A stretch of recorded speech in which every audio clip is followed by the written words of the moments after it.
क्यों ऐसा होता है कि दिन रात पढ़ने के बाद भी जब एग्जाम टाइम आता है तो वह चीज हमारे दिमाग से एकदम गायब हो जाती है। वहीं जापानी स्टूडेंट्स 2000 से भी ज्यादा कांजी कैरेक्टर्स जिंदगी भर याद रखते हैं।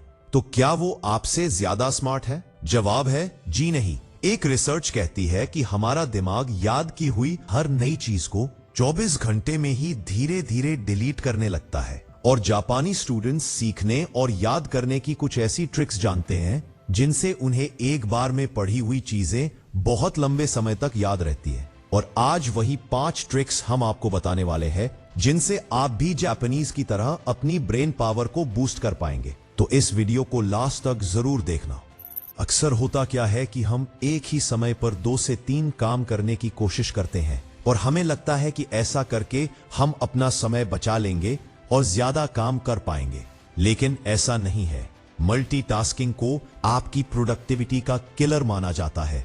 यह आपकी प्रोडक्टिविटी को 50% तक कम कर सकती है और जापान में स्टूडेंट्स को इस बात का बहुत अच्छे से पता होता है। वे एक समय पर सिर्फ एक ही काम करते हैं जिससे उनका पूरा ध्यान सिर्फ उसी काम पर रहता है और वे उसे बेहतर तरीके से कर पाते हैं। सिंपल बात है, अगर आप बुक पढ़ रहे हैं तो सिर्फ बुक पढ़िए, खाना खा रहे हैं तो सिर्फ खाना खाइए, मोबाइल यूज कर रहे हैं तो सिर्फ मोबाइल पर ध्यान दीजिए। अगर आप सामने खाना रखकर एक हाथ में फोन और एक तरफ किताब लेकर बैठेंगे तो तीनों में से एक भी काम ठीक से नहीं कर पाएंगे। इसलिए एक बार में सिर्फ एक ही काम करें जिससे आपका पूरा फोकस उसी पर रहेगा और आपको 100% रिजल्ट मिलेगा। हम में से ज्यादातर लोग क्या करते हैं, पहले मैथ्स और फिर मैथ्स पढ़ते हैं। लेकिन जापानी स्टूडेंट्स ऐसा नहीं करते। वे अपने स्टडी शेड्यूल को मिक्स्ड रखते हैं। थोड़ी देर मैथ्स, फिर हिस्ट्री, फिर इंग्लिश और फिर वापस मैथ्स पढ़ते हैं। ऐसा करने से पढ़ाई बोरिंग नहीं लगती, बल्कि पढ़ाई सिंपल और इंटरेस्टिंग बन जाती है। जब हर बार हमारा दिमाग टॉपिक बदलता है तो वो एक्टिव रिकॉल मोड में आ जाता है। शुरुआत में थोड़ा मुश्किल लगता है, पर याददाश्त और गहरी हो जाती है। तो अगली बार जब पढ़ाई करो तो एक ही सब्जेक्ट को बार बार मत पढ़ो, बल्कि सब्जेक्ट्स को मिक्स करके पढ़ो। क्या आपके साथ कभी ऐसा हुआ है कि किसी को समझाते समझाते खुद कुछ समझ में आ गया? यही है फाइनमैन टेक्निक जो जापानी बच्चे रोज इस्तेमाल करते हैं। वे अपना पढ़ा हुआ अपने ही शब्दों में दूसरों को समझाने की प्रैक्टिस करते हैं, जैसे किसी 5 साल के बच्चे को समझा रहे हो। जब आप पढ़े हुए को अपने शब्दों में समझाते हैं तो आपके दिमाग को अपने गैप्स नजर आते हैं और उन गैप्स के भरने पर हमारी याददाश्त फिक्स हो जाती है। जापान में बच्चे कांजी अक्षर बार बार लिखते हैं, मानो हर बार वो शब्द नहीं बल्कि कोई चित्र बना रहे हो।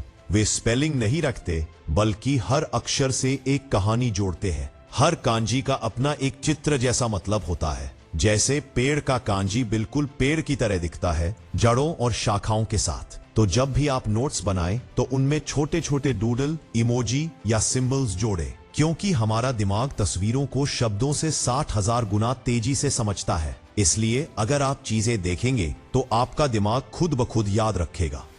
अक्सर हम क्या करते हैं कि दिन भर सिर्फ बड़े बड़े टास्क पर ही ध्यान देते हैं, जबकि छोटे छोटे टास्क को इग्नोर कर देते हैं। पर जापानीज ऐसा नहीं करते। वो बताते हैं कि हम सारे छोटे टास्क भी उतने ही ध्यान से करते हैं जितना कि हम बड़े टास्क को करते हैं। छोटे टास्क को भी बराबर इंपॉर्टेंस दी जानी चाहिए। हम सोचते हैं कि चलो जल्दी से नहा लेते हैं या जल्दी से ब्रेकफास्ट कर लेते हैं, फिर पढ़ाई भी तो करनी है या ऑफिस भी जाना है। लेकिन सुकून से ब्रेकफास्ट करना भी उतना ही ज्यादा इंपॉर्टेंट है जितना पढ़ाई करना। तो ये थी वो 5 जापानीज ट्रिक्स जिन्हें अगर आप यूज करते हैं तो आप अपने फील्ड के मास्टर बन सकते हैं। चाहे आप किसी भी एग्जाम की तैयारी कर रहे हो, ये ट्रिक्स आपकी पढ़ाई को नेक्स्ट लेवल पर ले जाएंगी। तो ये वीडियो आपको कैसी लगी हमें कमेंट करके जरूर बताएं। और इस वीडियो पर हमारा टारगेट है 1000 लाइक्स का। तो अगर आपको ये वीडियो पसंद आया हो तो लाइक करें और चैनल को सब्सक्राइब करें। मिलते हैं नेक्स्ट वीडियो में।